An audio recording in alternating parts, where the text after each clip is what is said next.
టీడీపీతో పొత్తులో భాగంగా ఎన్ని సీట్లు తీసుకుంటుంది జనసేన పార్టీ అన్న దానిపై పార్టీ క్యాడర్కు హరిరామ జోగయ్య లాంటి కాపు నాయకులకు పవన్ కళ్యాణ్కు మధ్య చాలా విషయాల్లో పొంతన కుదరడం లేదు. తాజాగా హరిరామ జోగయ్య పవన్ కళ్యాణ్ కలిశారు. బీజేపీ, జనసేన, టీడీపీ కలిసి పోటీ చేయాల్సిన ఆవశ్యకతపై పవన్ కళ్యాణ్తో తాను చర్చించానట్టు హరిరామ జోగయ్య చెప్పారు. ఆ చర్చల సారాంశాన్ని ఆయన లేఖ రూపంలో కూడా విడుదల చేశారు.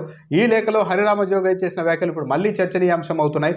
కొద్ది రోజుల క్రితమే పవన్ కళ్యాణ్కు సీట్లు పంచుకుంటున్నారు, పొత్తు పెట్టుకుంటున్నారు, ముఖ్యమంత్రి పదవి కూడా పంచుకుంటారా అని ఒక ఇంటర్వ్యూలో ప్రశ్నిస్తే Nara Lokesh no second thought, Chandrababu నాయుడే ముఖ్యమంత్రి, ఈ విషయాన్ని పవన్ కళ్యాణ్ కూడా అంగీకరించారని చెప్పారు. అంటే ముఖ్యమంత్రిగా పవన్ కళ్యాణ్కి అవకాశమే లేదని నారా లోకేష్ ఇదివరకే స్పష్టత ఇచ్చారు. పొత్తులో భాగంగా 60 సీట్లు తీసుకోవడంతో పాటు 2.5 ఏళ్ల పాటు ముఖ్యమంత్రి పదవి కూడా అడగాల్సిందిగా పవన్ కళ్యాణ్ను తాను చెప్పానని హరిరామ జోగయ్య చెప్తున్నారు.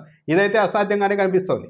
నారా లోకేష్ ఇదివరకే స్పష్టంగా చెప్పారు, ముఖ్యమంత్రి పదవి పంచుకునే అవకాశమే లేదు, చంద్రబాబు నాయుడు ముఖ్యమంత్రిగా ఉంటారని చెప్పారు.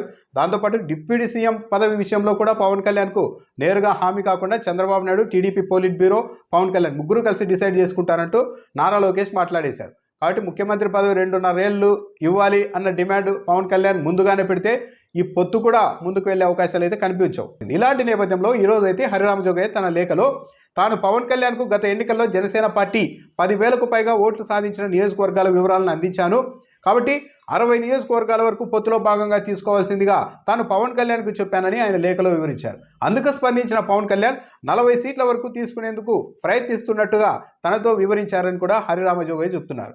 అయితే తెలుగుదేశం పార్టీ వర్గాలు మాత్రం చాలా రోజుల నుంచి జనసేనకు మహా అయితే 15 సీట్లు, ఇంకా ఎక్కువ అనుకుంటే ఒక 20 వరకు ఇస్తారు, 1-2 ఎంపీ సీట్లు మాత్రమే ఇస్తారు, అంతకుమించి ఇచ్చే అవకాశమే లేదని తెలుగుదేశం పార్టీ వర్గాలు పదే పదే చెబుతూ ఉన్నాయి ఇండైరెక్ట్గా. ఇక అచ్చెన్నాయుడు లాంటి వారైతే సింగిల్గా వెళ్ళినా సరే 160 స్థానాలు తాము గెలుస్తామని చెప్పడం ద్వారా, అది కూడా ఏంది, నారా లోకేష్ యువగలం పాదయాత్ర ముగింపు సభలో పవన్ కళ్యాణ్ సమక్షంలోనే అచ్చెన్నాయుడు మేము ఒంటరిగా వెళ్ళినా 160 సీట్లు గెలుస్తామని చెప్పడం ద్వారా జనసేన అవసరం లేదు, అది జస్ట్ ఒక కెటలిస్ట్, ఒక కరివేపాకు లాంటిది అన్నట్టుగా ఆయన తీసి పారేశారు. ఇలాంటి నేపథ్యం ఉన్నప్పటికీ కూడా హరిరామ జోగయ్య ఏకంగా 60 సీట్లు తీసుకోవాలనుకోవడం, పవన్ కళ్యాణ్ 40 సీట్ల వరకు ప్రయత్నిస్తామని చెప్పడం మాత్రం ఆసక్తిగా ఉంది. నిజంగానే పవన్ కళ్యాణ్ అన్ని సీట్లను సాధించగలుగుతారా? నిజంగా హరిరామ జోగయ్య ఇప్పటి వరకు జనసేన వాళ్ళు, టీడీపీ వాళ్ళు, సామాన్య ప్రజలు కూడా జనసేన పార్టీ మహా అయితే ఒక 20 సీట్లు సాధిస్తుందేమో పొత్తులో భాగంగా అని మాత్రమే అనుకుంటున్నారు. కానీ ఇప్పుడు పవన్ కళ్యాణ్ 40 వరకు సాధిస్తాం, పొత్తులో భాగంగా సీట్లను తీసుకుంటాం టీడీపీ నుంచి అని చెప్పి ఉంటే, అదే నిజమైతే, హరిరామ జోగయ్య చెప్పిందే నిజమైతే, తెలుగుదేశం పార్టీ అన్ని సీట్లు ఇచ్చేందుకు ససేమిరా ఉంటుంది. మరి అప్పుడు జనసేన ఏం చేస్తుంది, ఈ పొత్తు ముందుకు వెళ్తుందా లేదా అన్నది చూడాల్సిన అంశం. దాంతోపాటు పవన్ కళ్యాణ్ త్వరలోనే బీజేపీ కూడా జనసేన, టీడీపీ కూటమితో కలుస్తుందని కూడా పవన్ కళ్యాణ్ తనకు చెప్పారని హరిరామ జోగయ్య తన లేఖలో వివరించారు. అయితే తెలుగుదేశం పార్టీ ధీమా ఏంటి అంటే, ఎన్ని సీట్లు ఇచ్చినా ఈ పొత్తు తెలుగుదేశం పార్టీకి ఎంత అవసరమో పవన్ కళ్యాణ్కు అంతకంటే ఎక్కువ అవసరం. గత ఎన్నికల్లో ఒంటరిగా పోటీ చేసి పవన్ కళ్యాణ్ ఎమ్మెల్యేగా కూడా గెలవలేకపోయారు 2 స్థానాల్లోనూ. చాలా చోట్ల డిపాజిట్లు కూడా పోయాయి. ఏమో ముఖ్యమంత్రి అయిపోతారేమో అని అమాయకంగా గత ఎన్నికల్లో ఓట్లు వేసిన వారు కూడా జనసేనకు ఉన్నారు.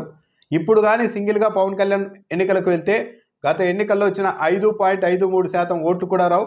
జనసేన పార్టీ అన్నదే లేకుండా పోతుంది. ఆ విషయం పవన్ కళ్యాణ్కు తెలుసు.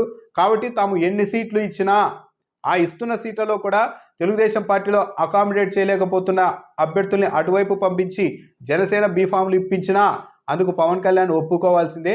పొత్తు పవన్ కళ్యాణ్కే చాలా అవసరం. పొత్తు పెట్టుకుంటేనే అసెంబ్లీ వరకైనా పవన్ కళ్యాణ్ వ్యక్తిగతంగానే వెళ్ళగలుగుతారు, లేకుంటే జనసేన పార్టీనైనా ఉండదు. కాబట్టి పవన్ కళ్యాణ్ బిట్టు చేసే అవకాశం లేదు, బార్గెయిన్ చేసే అవకాశమే లేదు, బార్గెయిన్ చేయలేరు. ఆయన ఎన్ని సీట్లు ఇస్తే అన్ని సీట్లే తీసుకుంటారు అనేది తెలుగుదేశం పార్టీ ధీమా. ఇప్పుడైతే పవన్ కళ్యాణ్ 40 సీట్లు అడుగుతామన్నారట. మరి ఎంతవరకు అది సాధ్యమవుతుంది అన్నది చూడాలి.